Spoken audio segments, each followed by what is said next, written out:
Fala galera, seja tudo bem-vindo a mais um vídeo aqui no canal. Hoje galera, vamos fazer aqui uma reação em corte falando tudo sobre o jogo entre Palmeiras e São Paulo, falar um pouco sobre escalações, sobre desfalques, novidades, notícias atualizadas sobre esse choque rei. Então, sem mais enrolações, fica com esse vídeo aí que tá muito interessante galera. Então, fica agora aí com o vídeo. Tem choque rei e quem ganhar garante vaga na final do Campeonato Paulista. Palmeiras e São Paulo prometem um jogão. E aí fica a pergunta, será que vem uma revanche? Eu não sei, eu tô aqui de boa. Há uma semelhança entre Palmeiras e São Paulo, que neste domingo em Barueri farão uma das semifinais do Campeonato Paulista. Os dois times não perdem há bastante tempo. A última derrota do Verdão foi para o Botafogo de Ribeirão Preto no dia 1º de fevereiro, quando iniciou o duelo com apenas um titular. Já a última do Tricolor foi justamente para o Palmeiras no dia 24 de janeiro. De lá para cá, já com Rafinha como gerente de futebol, nenhum resultado negativo. Acho que a equipa tem muito que melhorar, tem muito que aprender, temos muito que crescer enquanto equipa. Como te disse, já disse várias vezes aos teus colegas, somos uma equipa de presente e somos uma equipa de futuro e somos a equipa mais jovem do futebol brasileiro. O grupo estava fechado, estava unido demais. É um momento que eles estão muito confiantes. Enquanto Abel escalou o Palmeiras com todos os titulares na última quarta-feira contra o Fluminense, Crespo poupou vários no duelo diante do Curitiba. Inclusive, Danielzinho, Lucas Ramon e Sabino sequer viajaram para a capital paranaense. Acho que seja fundamental, porque vai ser uma temporada longa demais. Na abril está chegando a Sul-Americana, muitos viajam. Eu não penso com a cabeça dos outros, eu penso com a minha, penso com aquilo que eu acho que é o melhor para o Palmeiras e sempre foi assim, desde que cheguei aqui, portanto eu não vou mudar. Eu olho para aquilo que nós sabemos, que nós fazemos, que nós acreditamos, para o nosso processo. Os rivais vão reviver a semifinal do Paulista do ano passado, quando o Verdão ganhou por 1-0.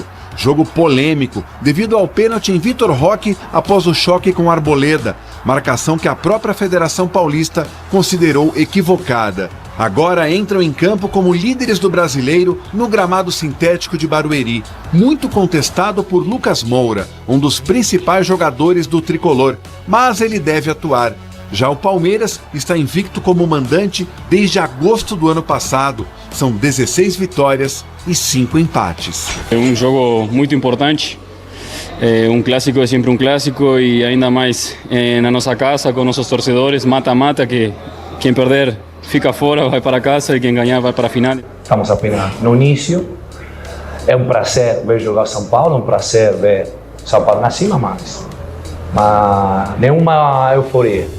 Ficar tranquilos, saber que podemos fazer bem e que caminho é este. Imagine criar um aplicativo. Clássico já é bom por si só pelo tamanho que é, né? De um lado Palmeiras, do outro lado São Paulo. E aí vem aquele tempero a mais e tem muita gente que acha que é mimimi. Eu respeito aqueles que estão em campo. Muitos jogadores não gostam do gramado sintético e este gramado existe lá na Arena Barueri. Fica a pergunta para São Paulo, o Lucas vai jogar? O Calleri vai jogar, ele que vem sofrendo muito de lesão, ficou um tempo enorme na temporada passada fora, volta no início do ano, ele vai se arriscar no gramado sintético? Fica a pergunta do lado do São Paulo. No lado do Palmeiras, é aquele mesmo Palmeiras que a gente conhece, ainda melhor porque ganhou a peça que para mim pode ser o diferencial da temporada, John Arias, que não está azeitado ainda nesse time. Mas ele começa com o titular ou não? Você arriscaria ele já no início do jogo ou vai para o Maurício? É uma dúvida boa para o técnico Abel, que sabe mexer com esse time, apesar de ano passado ter jogado a toalha muito cedo. É choque rei, é jogo bom e aquele jogo que tudo pode acontecer, menos com a arbitragem. Alô, Federação Paulista, ninguém quer falar de vocês na segunda-feira, vamos ajudar a gente? Por favor. Agora sobre o Corinthians... Nós vamos começar esse papo, cara, falando sobre John Arias. Ô Isa, é uma estatística que me parece absurda, né, de tão boa e de tão interessante. Cara... Vou ler para você, eu tenho ela aqui, ó. John Arias contra o Fluminense. 31 minutos em campo. 100% de acerto no passe. Ele passou 11 vezes e acertou os 11. Chutou uma bola no gol, deu um drible certo, sofreu uma falta e recuperou 3 bolas. Cara, não há mais, na minha visão, nenhuma justificativa para John Arias não entrar como logo no começo contra o São Paulo, porque me parece um desperdício deixar um jogador deste nível fora, né? Ele já tem uma boa sequência de treinos, ele já entrou aí 40, 45 minutos nos 2 jogos, somando tudo, né?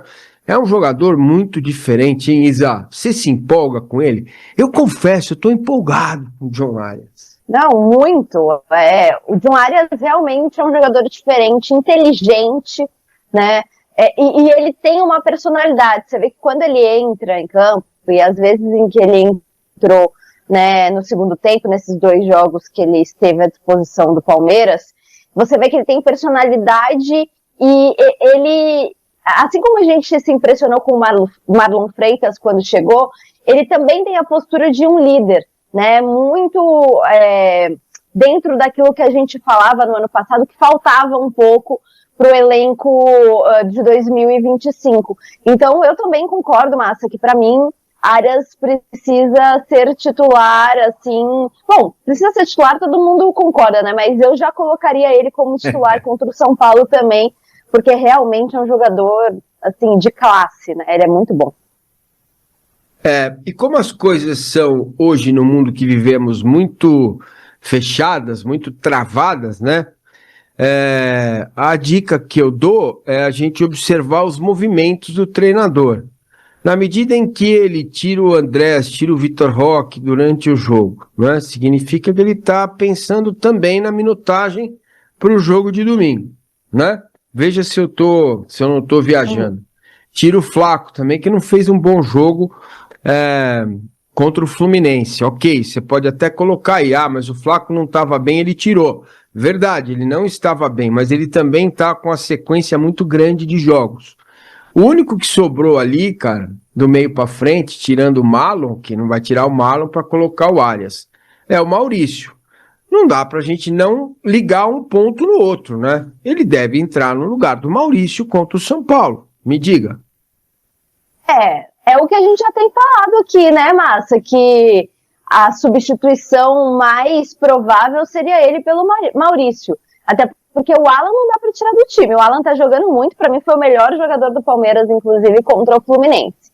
Então, eu acho que a opção que tem ali é realmente o Maurício. E aí fica um time muito, muito interessante, né? Assim, agora, vamos ver o que ele vai fazer. Ele deu até o Abel, na coletiva contra o Capivariano, né? Perguntaram sobre a possibilidade do Arias entrar no lugar do Maurício. Ele falou, se eu fizer isso, vocês vão me chamar de Pardal, né? E colocar aliás, o Arias entrar no lugar do Maurício, colocar o Alan mais centralizado, acho que foi essa a pergunta. Ele falou, se eu fizer isso, vocês vão me chamar de Pardal. Mas eu acho que, assim, não tem outra opção em termos de substituição hoje no momento, senão tirar o Maurício e colocar o Arias.